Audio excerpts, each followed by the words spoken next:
Hello everyone, welcome to my channel.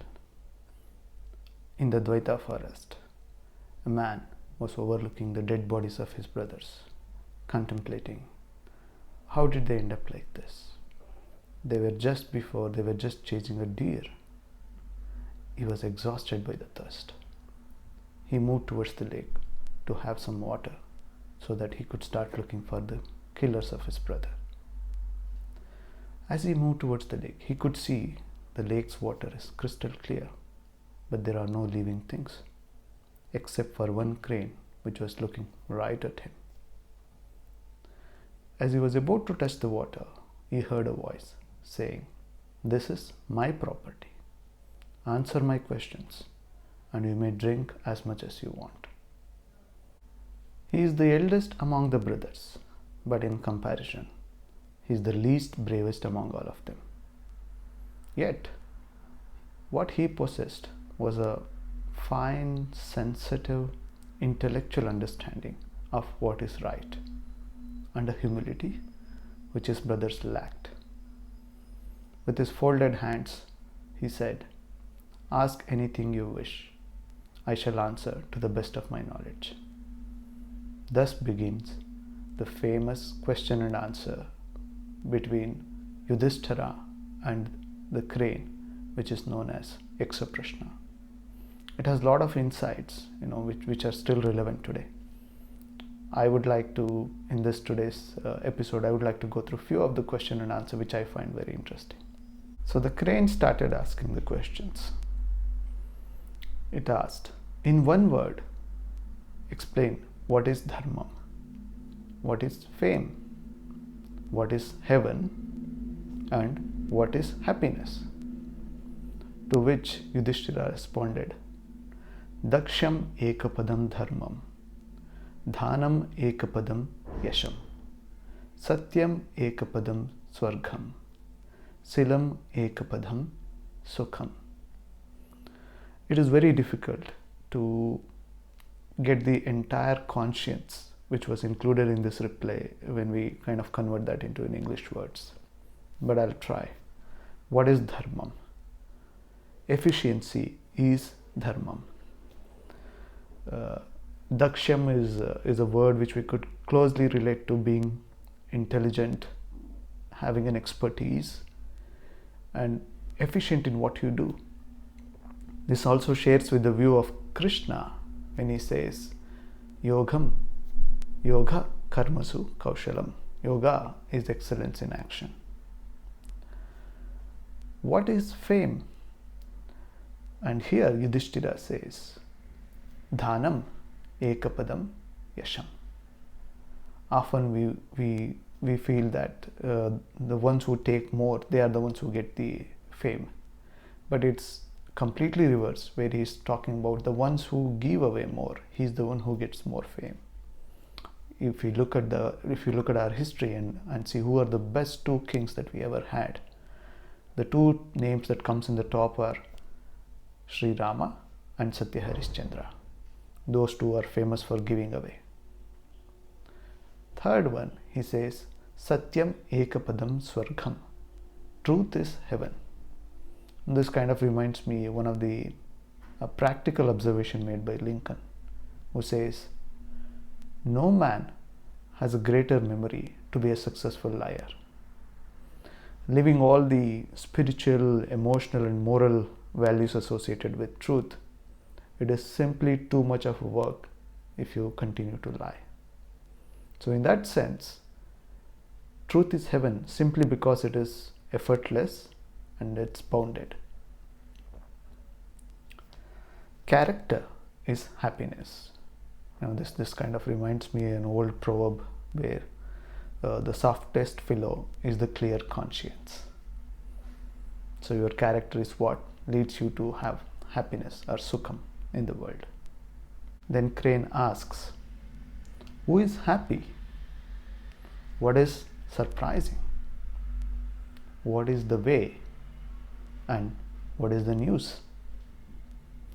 Just before we move forward, just think about it. There is no context at all. And with the highest level of abstraction, How would we answer this question? Well, Yudhishthira does a fine job. Who is happy?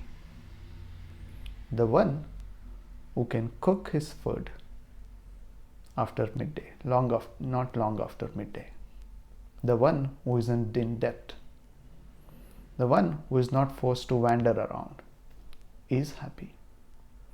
Basically, he's telling if somebody can offer his food and he's not in someone's debt and he's not forced to wander around, is happy. How many of us can relate to today as well, that we are forced to move out of our hometowns to make a living? We would be more happy if we could make the same kind of living from our hometowns. And remember, this is coming from a man who is forced into forest. So to him, the happiness is he's able to offer his food, he's not in anyone's debt, and he's not forced to wander around. That's his happiness. What is surprising? This is a very, Yudhishthira gets into a spiritual mode when he answers this. What is surprising? He says, every day people are entering death's abode. Yet the rest of us who are here are wishing to be here forever. And that's surprising. What is surprising? To which Yudhishthira responds, day after day, people die. They enter the abode of death. Yet, the rest of us who are here, we wish to stay here forever. And that's surprising. We could relate to it so much today. We are all in a rat race. Even though we know where we end up, still we are so worked up for it that we forget that, we are not going to be here forever. Some of our home loans are planned for 30 years or 40 years. So we just missed the, what's happening on daily basis. And that's clearly explained here as to what is surprising to him, that day after day, people are reaching the abode of death. Yet the rest of us, we wish to stay here forever. What is the way? To which Yudhishthira responds, logic needs foundation. Scriptures differs in their view as to what is the way. There is no one Rishi whose word can be taken as a standard. The truth of Dharma is deeply hidden. The path trod by the great people is the way. This is where I think the religion from the East, which are Hinduism and Buddhism, Jainism, they differ from the Abrahamic religions. There is no one person or one authority whose word can be taken as standard. What is the way? The way is how the great peoples, the path which is chosen by the great people, that's the way. So far, there are a lot of insights in these answers, but not much poetry, and it is reserved for the last answer. What is the news? To which Yudhishthira responds, in the giant pan of ignorance, using the sun as fire and the day and night as fuels, mixing it up with the ladle of seasons, time is cooking everyone alive, and that is the news. It's just the poetry, the way he mixed up things, and it's kind of, even it's so relevant today as well. What is the news? The news is, it's in a great pan of ignorance, using sun as a fire and day and night as a fuel, mixing it up with the seasons, ladle of seasons, that the time is cooking everyone alive. That's the news. With this answer, Yaksha was impressed, and he helped resurrect his brothers. If you like this kind of videos, please do subscribe and like this. Namaskaram.